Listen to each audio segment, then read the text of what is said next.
मेरे पति ऐसा निकलेंगे मुझे नहीं पता था। भागवन।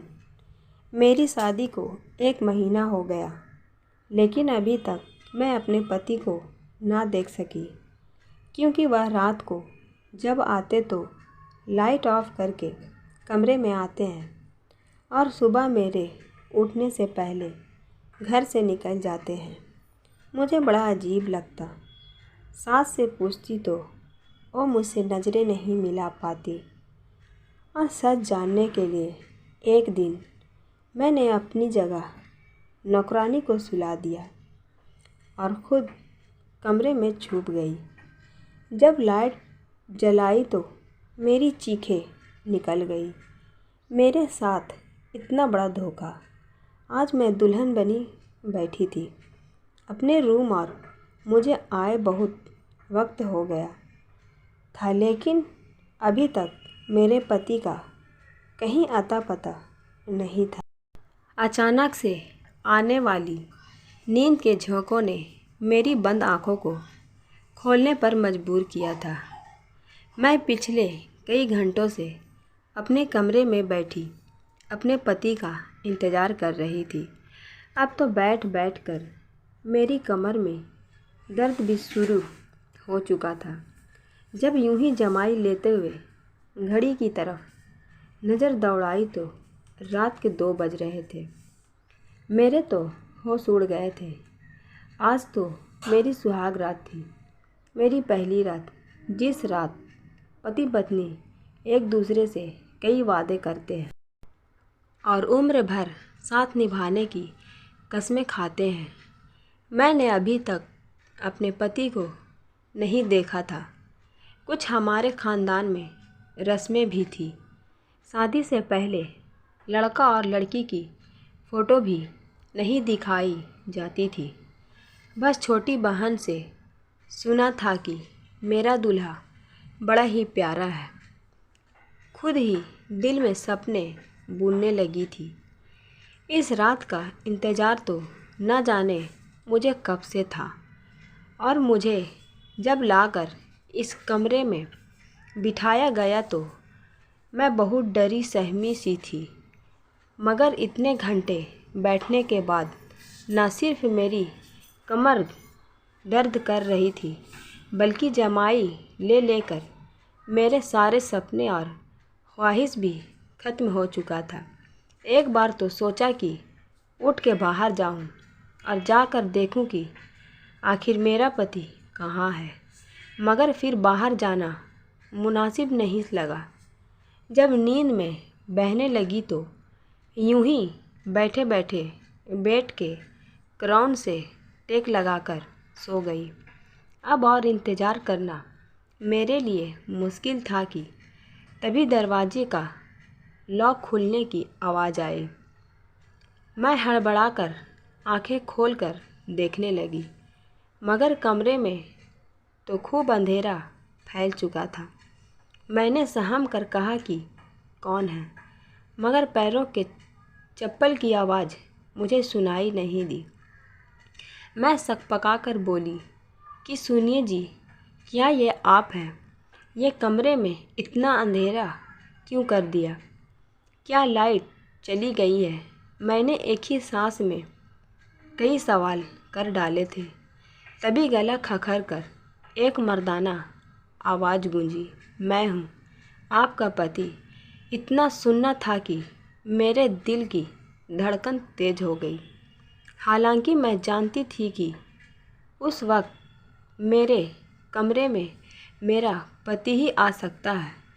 ऐसे लगता था जैसे पति की आवाज़ सुनकर मेरी सारी थकान वहीं दम तोड़ गए हो। अब मुझे शर्म आ रही थी, मगर एक बात की हैरानगी हुई थी कि आखिर पति ने कमरे में आते ही अंधेरा क्यों कर दिया था। मुझे यह बात थोड़ी अजीब लगी। अगर लाइट चली गई थी तो मोमबत्ती या टॉर्च ही कमरे में ले आते। मैं आंखें फाड़ फाड़ के देखने की कोशिश कर रही थी कि जब मुझे एक मर्दाना साया सा अपनी तरफ आते हुए नज़र आया। पति मेरे सामने आकर बैठा और कहने लगा कि माफ़ कीजिएगा, बाहर दोस्तों में गपशप लगाते हुए वक्त का पता ही नहीं चला। आप तो जानती हैं कि ऐसे मौके पर दोस्त कहाँ जान छोड़ते हैं। आप काफ़ी थक गई होंगी, मुझे लगता है आपको सोना चाहिए, बाकी बातें हम कल कर लेंगे। मेरा पति तो बात करते हुए बहुत अटक रहा था। उसके मुंह से तो हकलाते हुए शब्द भी ठीक से नहीं निकल रहे थे। इसका हरगिज़ ये मतलब नहीं था कि उन्हें अटक अटक कर बोलने की बीमारी थी। वो तो यूँ बात कर रहे थे जैसे मुझसे शर्मा रहे हों, उन्हें मुझसे शर्म आ रही हो। मर्द होकर उनका मुझसे शर्माते हुए बात करना मुझे बड़ा परेशान कर रहा था।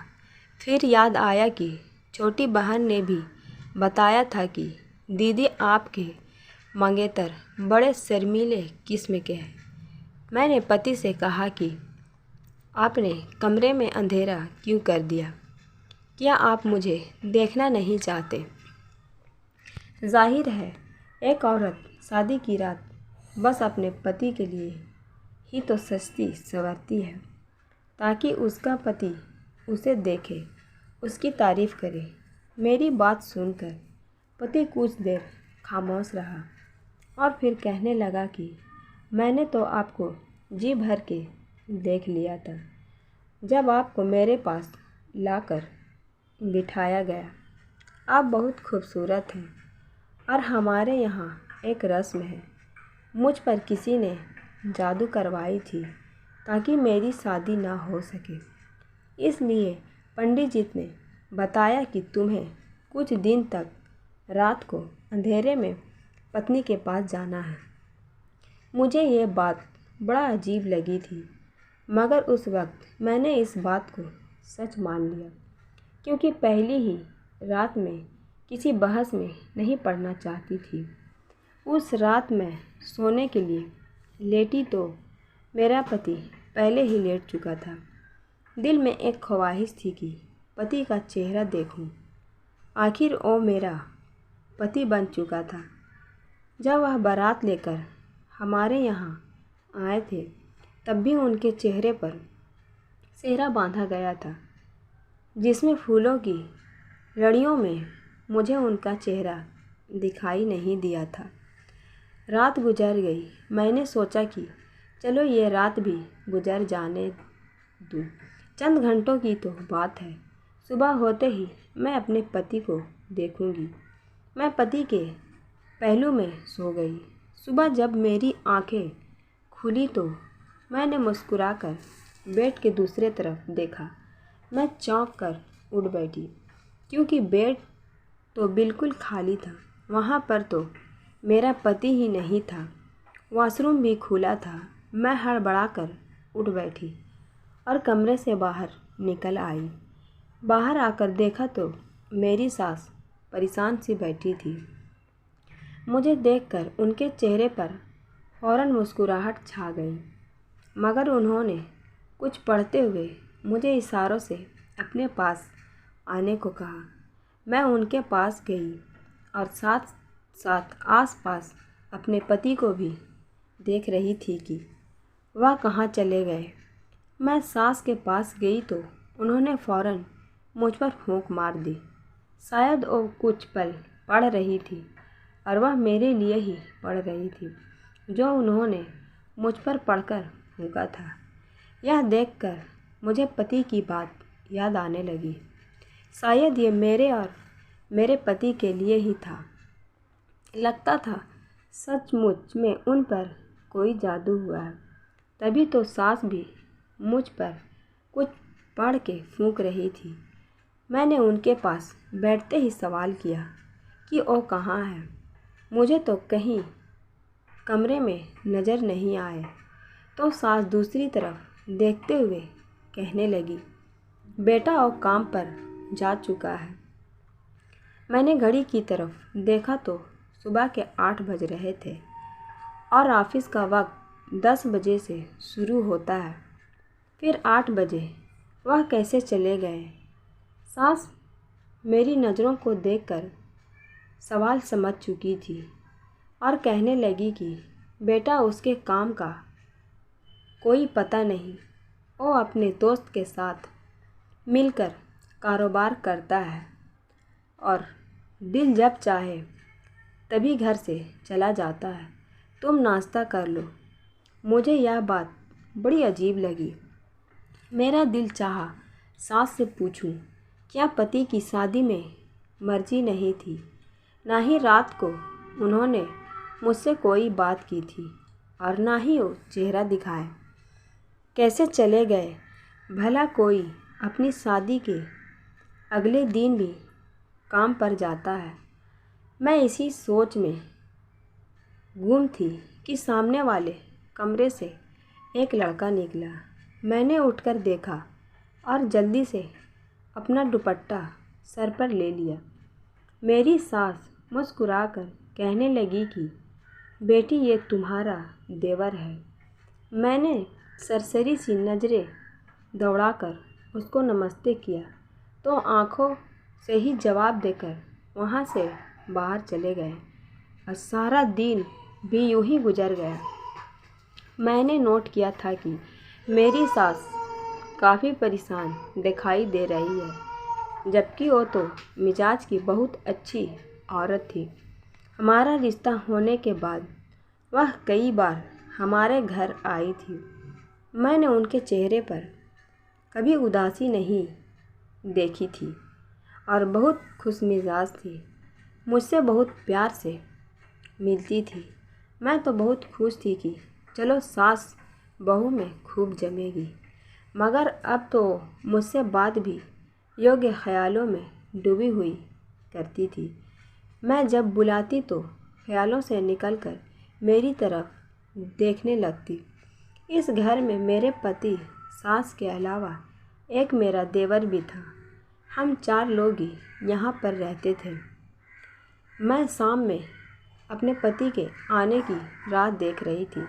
बिल्कुल नई नवेली दुल्हन की तरह सज संवर कर बैठी हुई थी, मगर तभी दरवाजे पर दस्तक हुई। मैंने फ़ौरन मुस्कुराकर दरवाज़ा खोला तो सामने मेरा देवर अंकित खड़ा था। वो मुझे यूँ खड़ा देखकर हड़बड़ाते हुए नज़रें चुरा लिया। मैंने भी उसे नमस्ते किया और वापस अंदर आ गई। बहुत रात हो चुकी थी। बार बार मेरी नज़रें घड़ी पर जा रही थी। न जाने मेरा पति कहाँ रह गया था। सास ने ज़बरदस्ती खाना भी खिला दिया। देवर भी वहीं खाना खा रहा था। मुझे महसूस हुआ कि जैसे वो मुझे चोरी चोरी देख रहा है। मैंने जब उसके तरफ देखा तो वह बौखलाकर नज़र ही बदल दिया और फिर आधा खाना छोड़कर घर से चला गया। मेरे दिमाग में बहुत ख्याल आ रहे थे। मैं यूं ही बैठी सोच रही थी कि आखिर वजह क्या थी। दिल घबराने लगा तो बालकनी में खड़ी होकर रोने लगी। आंखों से आंसू बह रहे थे। शायद मैं उनको पसंद नहीं आई थी और मुझसे नफ़रत करते थे, या फिर उनके दिल में कोई और था। मैं अभी यूं ही खड़ी रो रही थी कि तभी कमरे में खूब अंधेरा फैल गया। हल्की रोशनी बालकनी के बल्ब की थी, जिससे मैंने यूं ही जलता छोड़ा और फिर कमरे में चली आई। मेरे पति विनायक दूसरी तरफ मुंह किए बैठे थे। मैं आज हर बात क्लियर करना चाहती थी, इसलिए बिना कुछ कहे पति के पास जाकर बैठ गई। मेरा कंधा पति के कंधे के साथ लग गया तो वह फ़ौरन मुझसे इतना दूर हुए कि उनका कंधा दोबारा मेरे कंधे के साथ न लग सके। मैं पति से हर बात क्लियर करना चाहती थी कि आखिर वो मेरे साथ ऐसा क्यों कर रहे हैं। मैंने एक बार फिर पति की तरफ देखा और डरते डरते पति का हाथ थाम लिया। मेरी हाथ महसूस करते ही फ़ौरन विनायक ने अपना हाथ छुड़वाया और उठ खड़े हुए।